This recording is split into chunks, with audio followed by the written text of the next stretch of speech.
आप देख रहे हैं बहुत सुंदर और सटीक सी आकृति बनी हुई है। ये आकृति जितनी सटीकता से आपको दिखती है उतनी ही वो शक्तिशाली होती चली जाती है।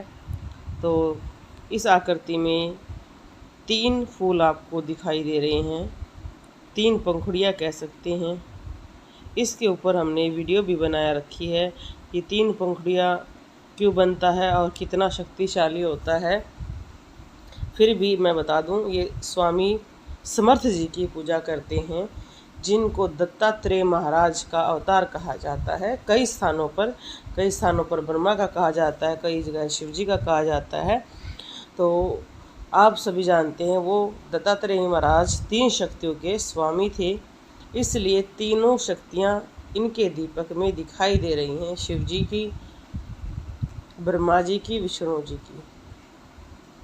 दत्तात्रेय महाराज की पूजा कई स्थानों पर बहुत ज़्यादा की जाती है और जैसे हम हरियाणा में रहते हैं, यहाँ पर कई स्थानों पर होती है पर कई स्थानों पर नहीं होती है। हमारे यहाँ पर हरियाणा में शिवजी जी की ज़्यादा पूजा की जाती है, क्योंकि उन्हें भोला कहा जाता है और हरियाणा के लोगों को भी भोला ही कहा जाता है।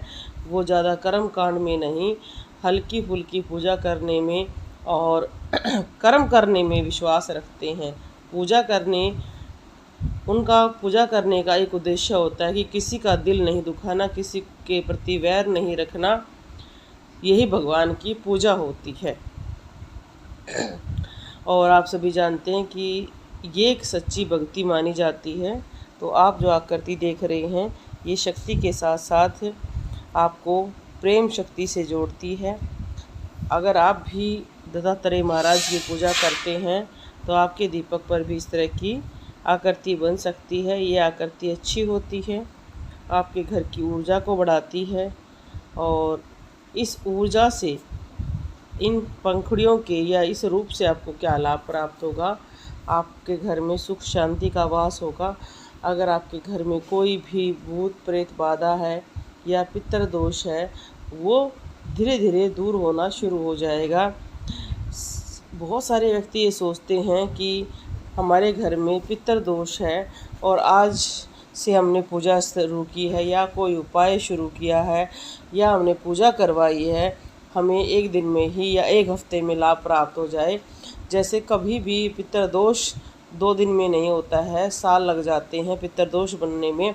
ऐसे ही आपको कम से कम 1 साल में लाभ प्राप्त होता है। अपनी पूजा आपको निरंतर करनी चाहिए, रोकनी नहीं चाहिए। इसलिए कहा जाता है चालीसा, कि कम से कम अगर किसी चीज़ का लाभ चाहिए तो उसको 40 दिन तक लगातार करें।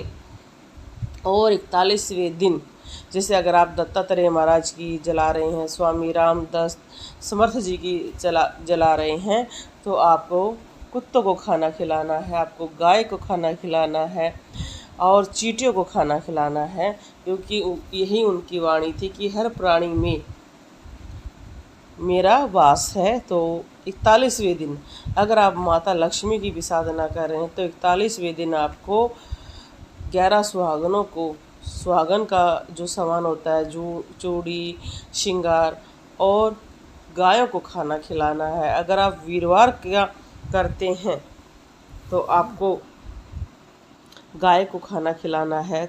खाने का अर्थ होता है चारा।